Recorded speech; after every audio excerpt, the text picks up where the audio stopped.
Hello friends, welcome to my channel. இன்றைக்கி நம்ம காலிஃப்ளவரில் ஒரு சுவையான சைட் டிஷ் ரெசிபி செய்கிறது எப்படின்னு பார்க்கலாங்க. குழந்தைகள்லேருந்து பெரியவங்க முடிக்கும் விரும்பி சாப்பிடக்கூடிய சுவையில் எல்லா விதமான ரைஸஸ் கூட சாப்பிட்றக்கும், ஸ்டார்டராக சாப்பிட்றக்கும் அருமையாக இருக்கும். குழந்தைகளுக்கு நீங்கள் ஸ்நாக்ஸாகவும் செஞ்சு கொடுக்கலாம், விரும்பி சாப்பிடுவாங்க. வாங்க எப்படி பண்ணுறதுன்னு பார்க்கலாம். இன்றைக்கி மீடியம் சைஸ் காலிஃப்ளவர் ஒன்று எடுத்துருக்கிறேங்க. அது இந்த மாதிரி க்ளீன் பண்ணிவிட்டு சின்ன சின்ன பீசஸாக கட் பண்ணி எடுத்துருக்கிறேன். உங்கள் விருப்பத்துக்கு தகுந்த அளவுக்கு எந்த அளவுக்கு நீங்கள் கட் பண்ணி எடுத்துக்கலாம். இப்போ இந்த கட் பண்ணி வச்ச காலிஃப்ளவர் எல்லாத்தையுமே சுடு தண்ணியில் சேர்த்துக்கலாம். அதுக்கு ஸ்டவ்வில் ஒரு பேன் வச்சுட்டு கொஞ்சம் சுடு தண்ணி வச்சுருக்கீங்க. அதில் ஒரு டீஸ்பூன் அளவுக்கு உப்பு சேர்த்துட்டு 2லேருந்து 3 பிஞ்ச் அளவுக்கு மஞ்சத்தூள் சேர்த்துக்கலாம். தண்ணி லைட்டாக கொதிக்க ஆரம்பிக்கட்டும். லைட்டாக பபிள்ஸ் வர ஆரம்பிக்கிற டைமில் இது கூட நான் ஏற்கனவே கழுவி க்ளீன் பண்ணி வச்சுருந்த காலிஃப்ளவர் எல்லாத்தையும் சேர்த்துக்கலாங்க. தண்ணி லைட்டாக கொதிக்க ஆரம்பித்ததுக்கப்புறமா அந்த காலிஃப்ளவர் சேர்த்துக்கலாம். க்ளீன் பண்ணி வச்சுருந்த காலிஃப்ளவர் எல்லாத்தையும் சேர்த்து விட்டுட்டு லைட்டாக ஒரு டைம் கலந்து விட்டு மீடியம் ஃப்ளேமில் வச்சு ஒரு 3லேருந்து 5 நிமிஷம் அப்படியே ஒரு அரை பதத்துக்கு இந்த காலிஃப்ளவர் வெந்து வரணும். அந்தளவுக்கு நல்லா வேக வச்சு எடுத்துக்கலாம். இப்போ ஒரு 5 நிமிஷம் கழித்து பாருங்கள், காலிஃப்ளவர் நல்லா ஒரு அரை பதத்துக்கு நல்லா வெந்து வந்திருக்கு. இப்போ ஃப்ளேம் ஆஃப் பண்ணிவிட்டு இந்த தண்ணியிலேருந்து காலிஃப்ளவர் எல்லாத்தையும் வடித்து எடுத்து வச்சிடலாங்க. நல்லா சூடு ஆறுனதுக்கு அப்புறமா இப்போ லைட்டாக அழுத்தி காமிக்கிறேன் பாருங்கள். இந்த மாதிரி அழுத்தும் போது காலிஃப்ளவர் இந்த அளவுக்கு நொகுன்னு வெந்திருக்கணும். இந்த அளவுக்கு வேக வச்சு எடுத்துக்கலாம். இப்போ இது ஓரமாக எடுத்து வச்சுருவோம்.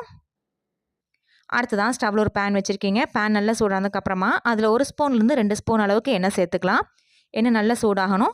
எண்ணெய் சூடானதுக்கப்புறமா அதில் 1 டேபிள் ஸ்பூன் அளவுக்கு சோம்பு சேர்த்துக்கலாங்க. சோம்பு நல்லா பொரிஞ்சு வந்ததுக்கப்புறமா அது கூட ஒரு 15லேருந்து 20 சின்ன வெங்காயம் சேர்த்துக்கலாம். இந்த சின்ன வெங்காயம் நல்லா கண்ணாடி பதத்துக்கு வதங்கி வரணும். அந்தளவுக்கு நல்லா வதக்கி எடுத்துக்கலாம். சின்ன வெங்காயம் பாதி வதங்கினதுக்கப்புறமா இது கூட மீடியம் சைஸ் பெரிய வெங்காயம் ஒன்று எடுத்து க்யூப்ஸாக கட் பண்ணி வச்சுருக்கேங்க. அது கூட சேர்த்துக்கலாம். ஒரு 20 பல் சின்ன வெங்காயத்து கூட மீடியம் சைஸ் பெரிய வெங்காயம் ஒன்று சேர்த்தோம்னா போதுமானதாக இருக்கும். இப்போ நம்ம சேர்த்துருக்கிற சின்ன வெங்காயம் பெரிய வெங்காயம் ரெண்டுமே நல்லா கண்ணாடி பதத்துக்கு வதங்கி வரட்டும். நம்ம நல்லா வதங்கினதுக்கப்புறமா இது கூட பெரிய பல்லு பூண்டா ஒரு 4 பல்லு பூண்டு சேர்த்துக்கலாங்க. சின்ன பல்லாக சேர்த்துனீங்கன்னா ஒரு 6 பல் பூண்டு சேர்த்துக்கோங்க. அது கூடவே மீடியம் சைஸ் இஞ்சி துண்டு இந்த அளவுக்கு எடுத்துகிட்டு ஒரு 2 பீசஸாக கட் பண்ணி சேர்த்துக்கலாம். இஞ்சி இந்த அளவுக்கு சேர்த்துனா போதுமானதாக இருக்கும் நம்ம எடுத்த காலிஃப்ளவருக்கு. இப்போ இஞ்சியும் பூண்டும் சேர்த்து நல்லா வதக்கி எடுத்துக்கலாம். இஞ்சியும் பூண்டும் நல்லா வதங்கினதுக்கப்புறமா இது கூட காரத்துக்காக 4 வரமிளகாய் சேர்த்துருக்குறேங்க. நீங்கள் உங்கள் காரத்துக்கு தகுந்த அளவுக்கு கூடவோ குறைவோ சேர்த்துக்கோங்க. விருப்பப்பட்ட 2 பச்சை மிளகாய் 2 வரமிளகாய் கூட சேர்த்துக்கலாம். நான் இன்றைக்கி வெறும் வரமிளகாய் மட்டும்தான் சேர்த்துருக்கிறேன். கூடவே ஒரு கைப்பிடி அளவுக்கு கருவேப்பிலையும் சேர்த்துக்கலாங்க. இது எல்லாத்தையும் சேர்த்து நல்லா வதக்கி எடுத்துக்கலாம். கருவேப்பிலை நல்லா வதங்கினதுக்கப்புறமா 1 கப் அளவுக்கு துருவன தேங்காய், பெரிய மூடி தேங்காயில் ஒரு அரை மூடி அளவுக்கு தேங்காய் எடுத்து துருவி வச்சுருக்கிறேங்க. 1 கப் அளவுக்கு நான் காமிக்கிற கப்பில் 1 கப் அளவுக்கு சேர்த்துக்கலாம். தேங்காய் சேர்த்துட்டு ஒரு 2 நிமிஷம் நல்லா வதக்கி எடுத்துக்கலாம். தேங்காய் லைட்டாக வறுபட்ட மணம் வரணும். அந்தளவுக்கு நல்லா வறுத்து எடுத்துக்கலாங்க. ஒரு 2 நிமிஷம் நல்லா வதக்கினதுக்கப்புறமா இது கூட எந்த கப்பில் தேங்காய் எடுத்தேனோ அதே கப்பில் 1 கப் அளவுக்கு பொட்டுக்கடலை சேர்த்துக்கலாம். 1 கப் தேங்காய்க்கு 1 கப் பொட்டுக்கடலை சேருங்க. அந்த அப்போ தான் ரேஷியோ கரெக்டாக இருக்கும். பொட்டுக்கடலை கொஞ்சம் அதிகமாக இருக்கிற மாதிரி இருக்கும். ஆனால் இந்த அளவுக்கு சேர்த்துனா தான் நமக்கு பைண்டிங் கரெக்டாக வருங்க. 1 கப் அளவுக்கு பொட்டுக்கடலை சேர்த்துட்டு இது 2லேருந்து 3 நிமிஷம் நல்லா வதக்கி எடுத்துக்கலாங்க. நல்லா வதங்கினதுக்கப்புறமா ஃப்ளேம் ஆஃப் பண்ணிட்டு கொஞ்சம் கூட சூடெல்லாம் நல்லா ஆற வச்சு எடுத்துக்கலாம். அடுத்ததாக ஒரு மிக்சர் ஜார் எடுத்துக்கலாம். மிக்சர் ஜார் கொஞ்சம் கூட ஈரம் இருக்கக்கூடாதுங்க. துளியும் ஈரம் இல்லாத மிக்சர் ஜார் எடுத்துகிட்டு அதில் ஏற்கனவே நம்ம வேக வச்சு எடுத்து வச்சுருந்த காலிஃப்ளவரை சேர்த்துக்கலாம். நான் இன்றைக்கி 2 ஈடாக சேர்த்துக்க போகிறேன். முதல் ஈடு சேர்த்துட்டு இதை பல்ஸ் மோடில் கொரகொரப்பாக அடிச்சு எடுக்கணும். ரொம்ப அடிச்சிடக்கூடாது. பல்ஸ் மோட்லேயும் ஒரு டைம் அடிச்சிங்கனாவே போதுமானதாக இருக்கும். நான் எடுத்து காமிக்கிறேன் பாருங்கள். இந்த மாதிரி அங்கங்கே அப்படியே உதிரி உதிரியாக இருக்கணும். இந்த அளவுக்கு நல்லா அடிச்சு எடுக்கணும். ரொம்ப நைஸாக வலுவலுப்பாக அரைச்சிடக்கூடாது. அதனால பல்ஸ் மோடில் ஒரு டைம் மேக்ஸிமம் 2 டைம் அடிச்சிங்கன்னா போதும். இப்போ காலிஃப்ளவர் எல்லாத்தையும் அரைச்சி ஒரு பாத்திரத்தில் எடுத்து வச்சுருக்கிறேன். அடுத்ததான் நம்ம வதக்கி வச்சுருந்த தேங்காய், பொட்டுக்கடலை, வரமிளகாய் எல்லாத்தையும் மிக்சர் ஜாரில் சேர்த்துட்டு இதையும் தண்ணி எதுவும் சேர்க்காமல் பல்ஸ் மோடில் கொரகொரன்னு அரைச்செடுக்கணுங்க. ரொம்ப ஓட்டி நைஸாக வலுவலுப்பாக அரைச்சிடக்கூடாது. பல்ஸ் மோடில் கொரகொரப்பாக அரைச்செடுக்கணும். தண்ணி துளி கூட சேர்த்தக்கூடாதுங்க. தேங்காயிலிருந்தும் அந்த வெங்காயத்துலேருந்து வர தண்ணியே போதுமானதாக இருக்கும். நான் காமிக்கிற மாதிரி கொரகொரன்னு அரைச்சி எடுத்ததுக்கப்புறமா ஏற்கனவே நம்ம பொடிச்சு வச்சுருந்த காலிஃப்ளவர் கூட இப்போ நம்ம அரைச்சி வச்சுருந்த தேங்காய், பொட்டுக்கடலை, வரமிளகாய் விழுதையும் சேர்த்துக்கலாங்க. சேர்த்துட்டு தண்ணி சேர்க்காமல் அரைச்சதுனால உங்களுக்கு அங்கங்கே உருண்டை உருண்டையாக இருக்கும். அது எல்லாத்தையும் நல்லா உடச்சி விட்டு எடுத்துட்டு தேவையான அளவு உப்பு சேர்த்துக்கலாங்க.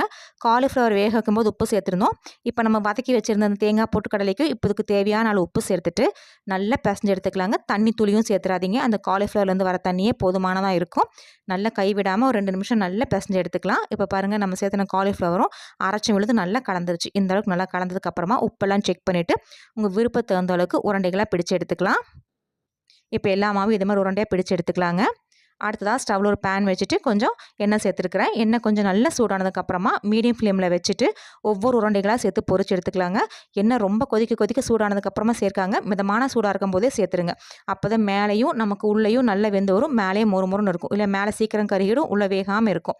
அதனால் மிதமான நெருப்பில் இருக்கும் போதே ஒவ்வொரு உருண்டைகளாக போட்டுக்கலாம். உருண்டைகள் வந்து கொஞ்சம் தள்ளி தள்ளி போட்டுக்கோங்க. ஒன்றோட ஒன்று இருக்கிற மாதிரி போட வேண்டாம், கரைஞ்சு போயிடும் சில சமயம். அதனால் ஒன்றோட ஒன்று தள்ளி தள்ளி போட்டுட்டு ஒரு நிமிஷம் கரண்டி வச்சு கிளற வேண்டாம். ஒரு நிமிஷத்துக்கு அப்புறம் லைட்டாக அப்படியே ஒவ்வொரு உருண்டைகளை பரட்டி எடுத்துக்கலாம். ஒரு 5லேருந்து 8 நிமிஷத்துக்கிட்ட லோ ஃப்ளேமுக்கு மீடியம் ஃப்ளேமில் அட்ஜஸ்ட் பண்ணி அப்படியே 2 சைடு மாற்றி மாற்றி பொரிச்சு எடுத்தோம்னா சூப்பரான சுவையான காலிஃப்ளவர் கோலா உருண்டை ரெடி ஆகிடும். நீங்கள் இதை ஸ்டார்டராகவும் கொடுக்கலாம், எல்லா விதமான வெரைட்டி ரைஸஸ் கூடயும் சாப்பிட்லாம். வெஜ் பிரியாணி கூட, சாம்பார் சாதம் கூட எப்படி கொடுத்தீங்கனாலும் குழந்தைங்க விரும்பி சாப்பிடுவாங்க. ஸ்கூல்லேருந்து வர குழந்தைகளுக்கு ஈவினிங் ஸ்நாக்ஸாகவும் செஞ்சு கொடுக்கலாங்க. அருமையாக இருக்கும். மிச்சம் இருக்க உருண்டைகள் எல்லாத்தையும் இதே மாதிரி பொரிச்சு எடுத்துக்கலாம். ஃப்ரெண்ட்ஸ், நீங்களும் இந்த சூப்பரான சுவையான காலிஃப்ளவர் கோலா உருண்டை ரெசிபியை ட்ரை பண்ணி பாருங்கள். ட்ரை பண்ணி பார்த்துட்டு கமெண்ட்ஸுங்களை சொல்லுங்கள். உங்களுக்கு இந்த வீடியோ பிடிச்சிருந்துச்சுன்னா மறக்காம நம்ம சேனலுக்கு சப்ஸ்கிரைப் பண்ணுங்கள், லைக் பண்ணுங்கள், ஷேர் பண்ணுங்கள்.